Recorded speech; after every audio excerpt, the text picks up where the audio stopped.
Welcome back to Geared Up Windows YouTube channel. In this video, we will guide you on how to delete or remove your saved passwords from Opera browser in Windows 11 or 10 PC. For this, first open Opera browser on your PC,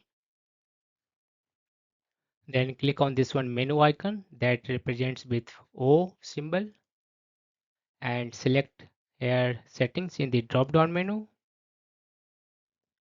Now select basics and on the right scroll down to the bottom and click on this one advanced option. Now under autofill and passwords you will see password manager. Click on this one entry.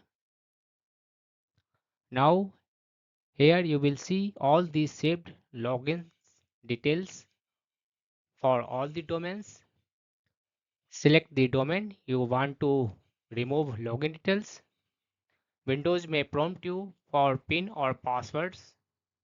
Just enter that to authenticate it. Now click on this one delete button. This will remove a stored login details along with passwords for that particular domain from Opera browser.